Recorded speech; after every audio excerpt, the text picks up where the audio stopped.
Welcome.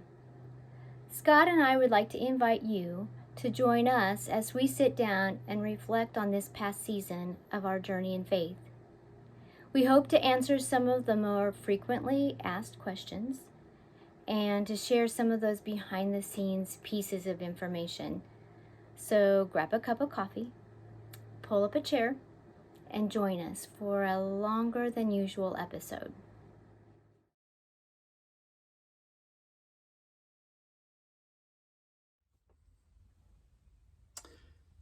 So, what is it like living in an RV?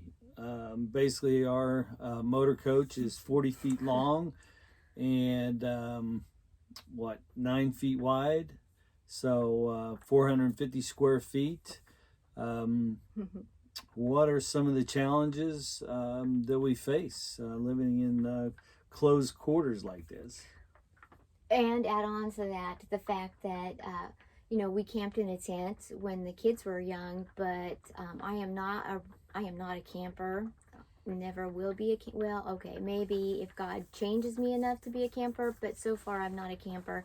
So what we went from tent camping and then to a 40-foot RV.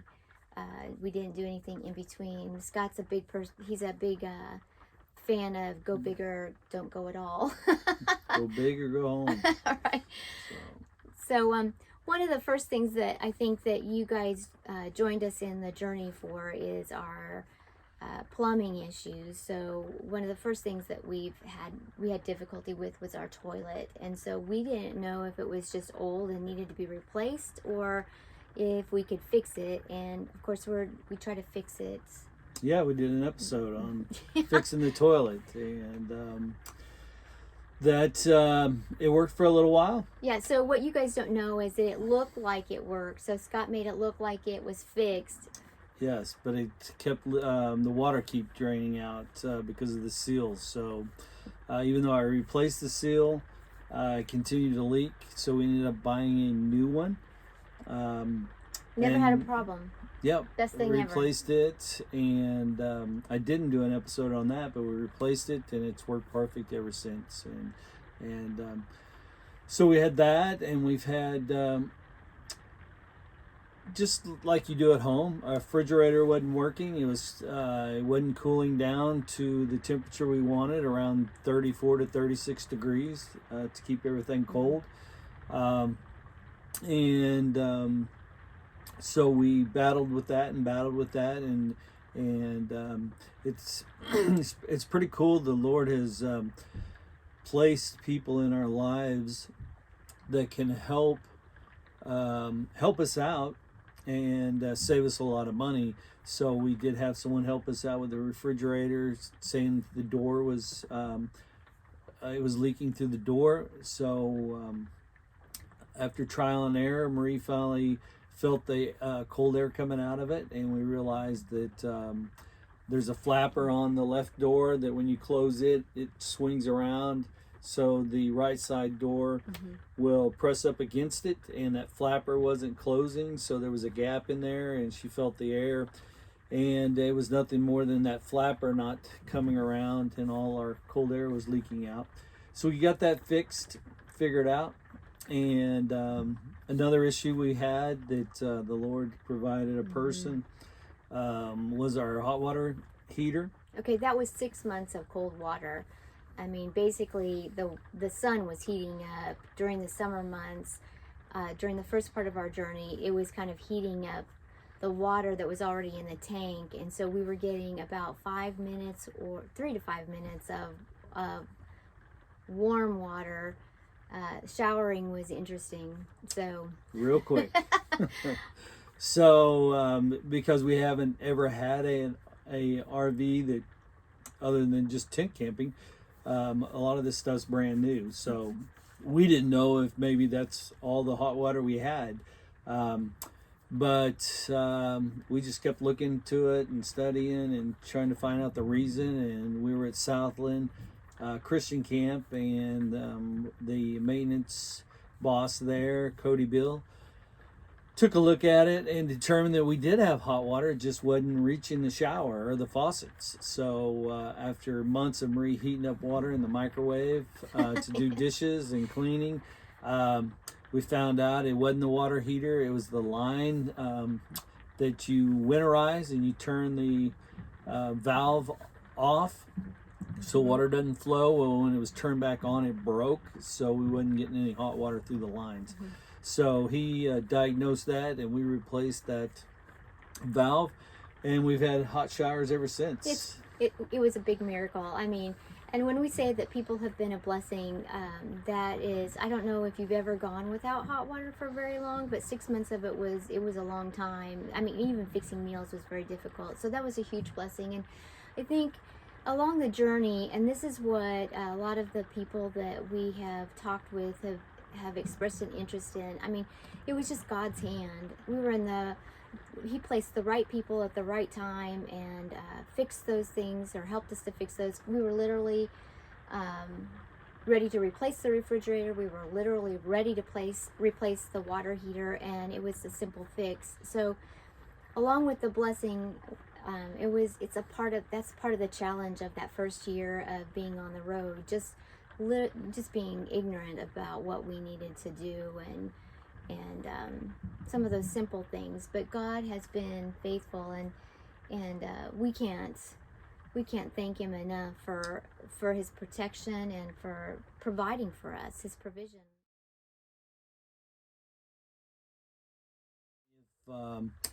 If you don't have a happy, healthy Yeah. marriage relationship living in a home, it's not going to get better when you're living in a small space. It's actually going to get worse. So we're very fortunate and blessed that we've always been best friends. And so when you put those together, you learn a lot about each other. We both had our own careers, and like you and many of you, you're gone all day working, and then you come and you eat dinner at night. And then Marie went her separate ways because she had papers to grade and lesson plans to make, and so she was busy in the evenings. So the only time, real quality time, we spent was on the weekends, and you did schoolwork a lot on Saturdays. So it was different when we moved in the RV, and we're both together 24/7. So some of the things that I appreciated about Scott, and I've always appreciated about Scott, is that he's very laid back, very chill. I can get anxious and stressed out, and I can go to him and he calms me down. He doesn't get riled about a lot of things. When you put that into an RV though, and you're traveling on the road, and some of those things get amplified and become Frustrating. a little bit more of a problem. Yeah. She panics a lot more when I don't jump to and take care of stuff that needs to be taken care of. In other words, he's saying I'm bossy, which he has around the country. Everyone that we have met now knows that I'm bossy.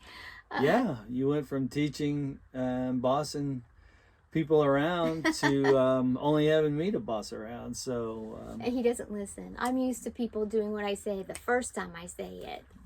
yeah. Not always the case. Yeah. The good news though is that that was a short period of time. We recognized it. Thank the Lord. We've recognized that what is a strength can sometimes be a problem. What is a weakness can sometimes be needed. And so we are, we're probably not there yet, but we are learning how to compromise, and just being able to identify it has helped a lot, and we find humor in it now. And so instead of getting frustrated with each other. So I think that that's not as a big of a deal. Now, I don't know what next year holds, but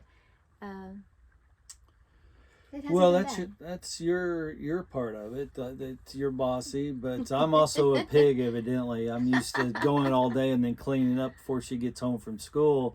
Where now she follows me around and everything has to be picked up all the time. So I think we're both growing and trying to step up our game and make life easier.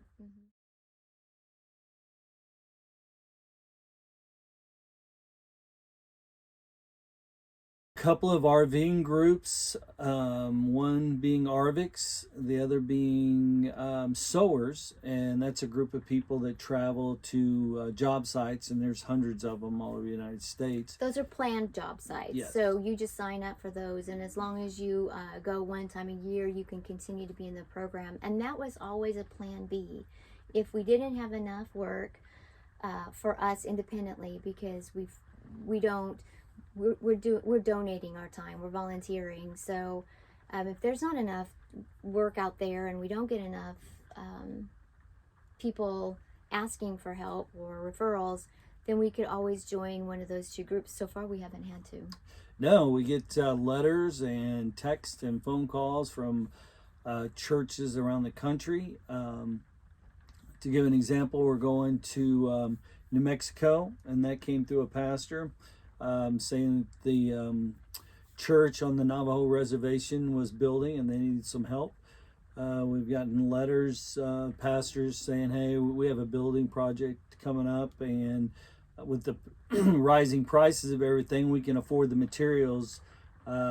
It's just at this point they can't afford the manual labor, and ask if some of us could come up and help. And then we also RV with some people up in Wyoming, and they have some connections.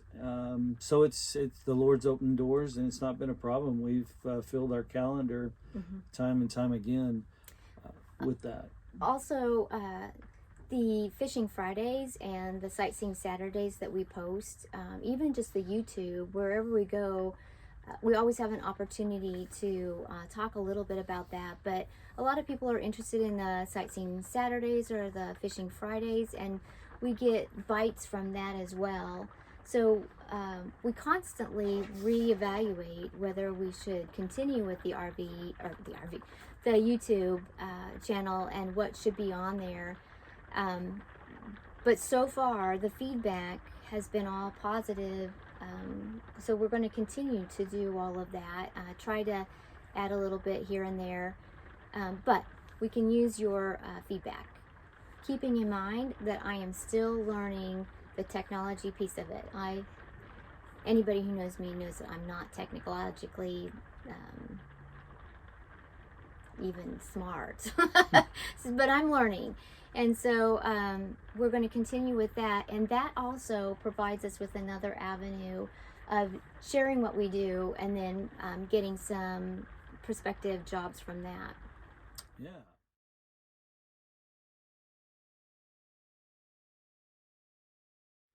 So we, you might be asking, well, I see you're working at churches and you're doing work and you're taking care of God's people, but how are you reaching people that don't go to church? And I would say that RVing gives you an excellent opportunity, because people are always wanting to know, as soon as you say you RV full time, it opens the door for you to tell them about what we're doing, share Christ with them, hand them a tract, and witness to them. And so it really opens the doors up.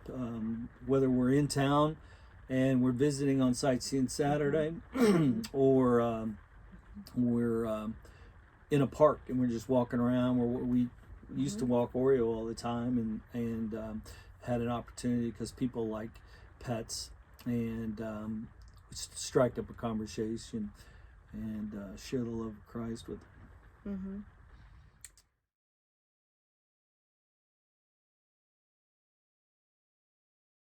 So where do we go from here? We're going to continue on what we're doing, hopefully offering some new and some different content. We're available on Facebook under Scott R. Williams, available on Twitter at Our Journey in Faith RV, I believe. And Twitter or YouTube? Twitter, and Twitter, then YouTube is our. If you search in YouTube under Our Journey in Faith space RV, it'll move all the clutter out of all the different RV shows and stuff like that, and should bring up our channel pretty easy. And then you can just subscribe to YouTube, and then you can hit the thumbs up and the bell notifications to get those. And they send you that notification to your phone that we've put a new video out. So we did 40 this year, and we'll probably try to do even more. And then on the Facebook, YouTube, Twitter will just be daily stuff, pictures of what's going on and what we're doing and where we're at.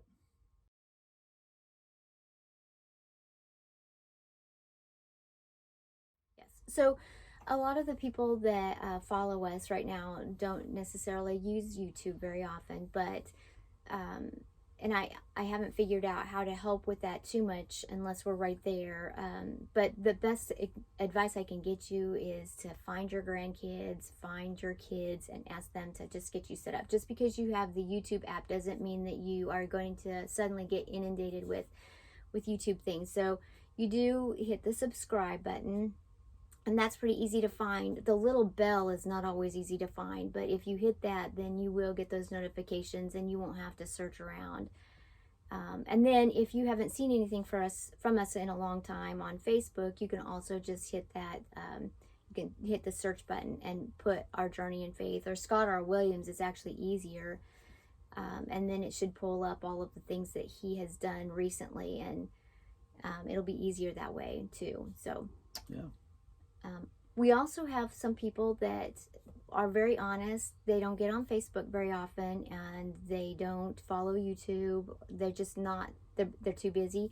Those people have asked to have us send those links directly to texting. If you're one of those people, just let us know, and we'll put you on that list. And when we publish another YouTube or another video, we'll just text it to you. It's a lot easier that way sometimes. Well, my coffee is gone, and this episode is almost done. Scott and I thank you for joining us on this journey in faith, for all the encouragement, and especially for the prayers that you've given us all along the way.